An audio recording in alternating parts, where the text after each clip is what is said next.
1921 to a farm family in Seminole County, Oklahoma.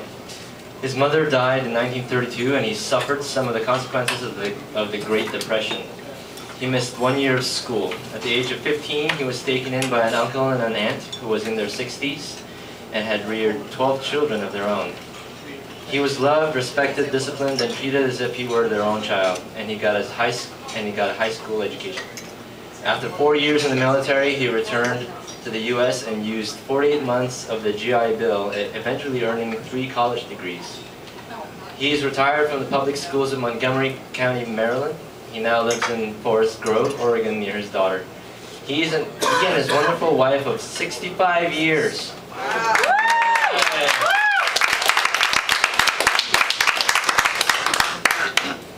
Onan is also a very patient man, I can tell. They have a great time reading, discussing every subject under the sun, and working crossword puzzles. They are convinced that working crossword puzzles together is the source of a happy marriage. Onan.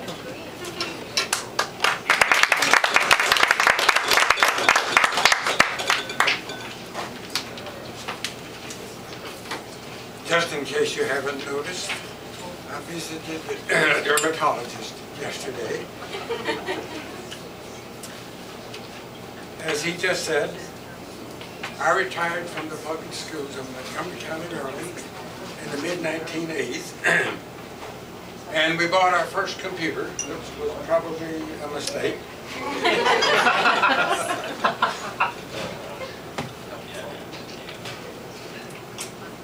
Because it gave Wanda an opportunity to twist my arm. She said, you were on active duty for 4 years. You spent 16 years in the reserve. You never talk about it. Our kids know nothing about that. And it's your duty to write something so that they will understand what you did and who you were. So, being a dutiful husband, I sat down and started writing. It took me 2 years. Actually, we did a good deal of traveling during that period, so when I was inspired, I would write. And I ended up writing 157-page-long letter. It could be described in some instances as a love letter, I suppose. I sent copies to my children and to my nieces and nephews, put it on a shelf, and it sat there for 25 years. About a year and a half ago, a video came across my desk. Gary Sinise had called his Uncle Jack and says, Uncle Jack, I'm taking you to Texas. He said, I haven't got time to go to Texas. I'm taking you to Texas. Gary Sinise took his Uncle Jack to Texas, and it came out of a hangar, and there was a reconditioned B-17 sitting there, and he gave him a ride in the B-17. Gary Sinise's Uncle Jack was a navigator. I was a navigator in World War II. On Pearl Harbor Day, which was December 7th, 1941, as you all know, of course, I was 20 years of age. I waited till I was another 3 months. I was 21. I waited till I was 21 years of age, and I enlisted in the Signal Corps. After a good deal of training, I was shipped to Honolulu, and I worked in the net control station in Honolulu. All the radio traffic from the South Pacific came through that station, and from there it was transferred to Washington, D.C. and WTJ. Every time a P-40 would fly over, I would get this feeling that I should be in the U.S. Well, it wasn't the U.S. Air Force then, it was the Army Air Force. I need to be in the Army Air Corps. So, I went to headquarters, signed up, came back to the States, went through cadet school, received a commission in February of 1944, and went to Drew Field, Florida, and trained with a bomber crew. Just before we shipped out, he pulled me off that crew and sent me to Langley Field, Virginia, and I became a radar navigator bombardier. We did the bombing if there was an undercast or if we flew single ship sorties. I flew 40 combat missions, and I flew my last mission on the 26th day of December 1944. That was the best Christmas present I have ever received. After that time, I worked for 3 months at 15th Air Force Headquarters in Bari, Italy. There was VJ Day, 10 days I was back in the United States. I navigated a B-24 back to the United States. Took an R&R in Miami Beach and did a few things and went to pilot school. I was not very successful in pilot school. I washed out. Took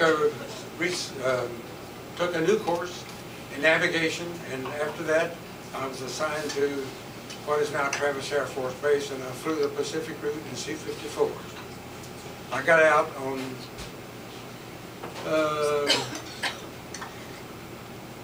February of 1946. I want to read a few passages from this book. I think, and remember, this book was written for my wife and 4 children. It was not written for the public, okay? I think I will discuss one more mission. This one was a single ship sortie to Munich, Germany, flown on the night of 28th of October, 1944. This was a memorable flight for a number of reasons. It was flown at night, and it was the first single ship sortie that was flown out of Italy at night. It started late.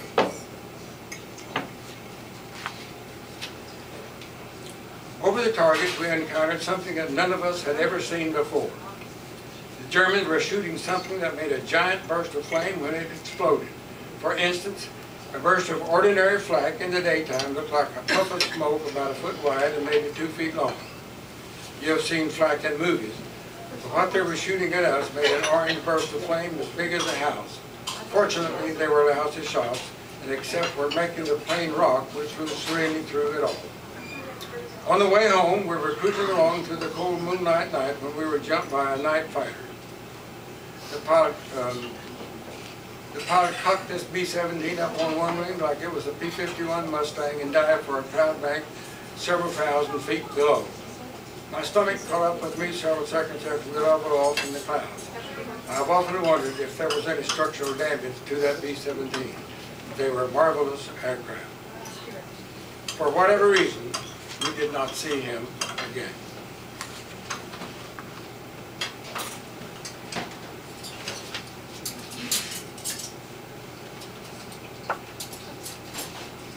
So when I returned from the trip to Japan and China, I asked to leave the service. At that time, there was a system of points to determine one's priority for leaving the service. Points were given for years of service, for time spent overseas, and so forth. I don't remember all of the categories. I do recall that I had enough points to put me at the top of the list for separation. So I was soon on my way home.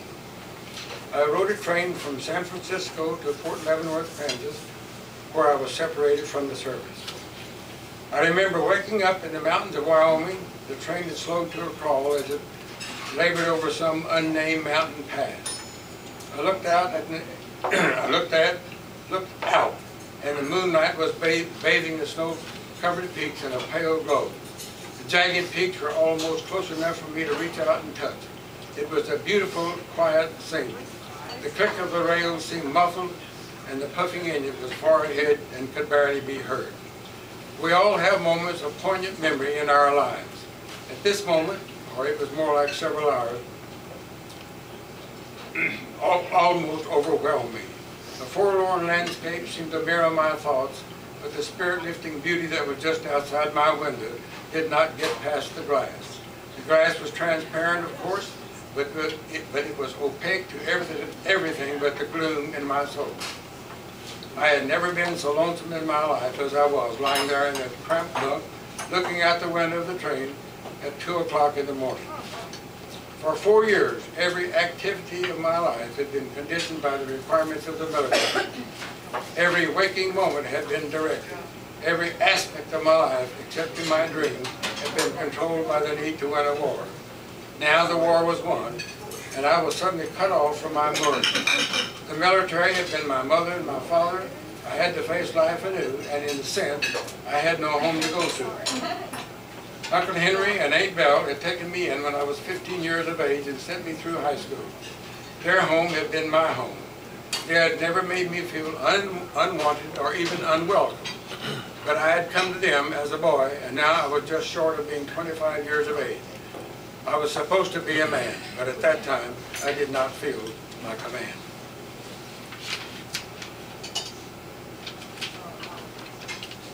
So for the next 3 months, I did some visiting around.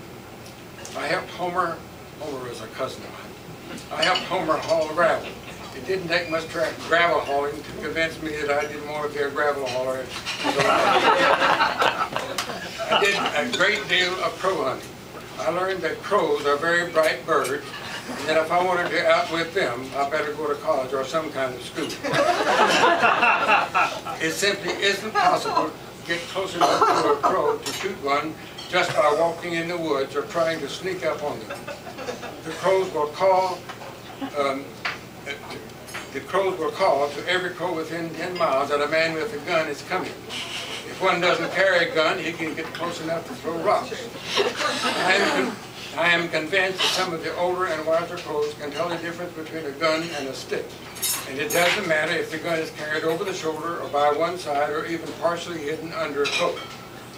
In my experience, the only way I could get close enough to shoot a crow with a .22 rifle, even with a scope, was to observe their flight patterns as they fed during the day, and then on the following day, to guide along their flight path and wait for them to come along. Sometimes they would come along. More often than not, they would take an alternate route. These periods of waiting to get a shot at a crow gave me a great deal of time to think. I needed to sort of let down from 4 years in the military to redirect my life. To sort out priorities, as one would say, crow hunting was my counselor and my psychiatrist. I do not think I was badly bent out of shape, but anyone who spends 4 years in the military and helps to fight a war can use some straightening out and some smoothing around the edges before he is fit for polite society. I recommend crow hunting as a cheaper and superior alternative to psychiatric counseling. I did a few other things during the time, but for the most part, I was waiting for school to start. When the first term began at OBU, I was there to begin a new phase of my life. When the fall term began, and Mac and I picked up some girls in downtown Shawnee and took them back to the campus, the best and most important phase of my life began. That phase is still going on. Thank you, Wanda. All of my love.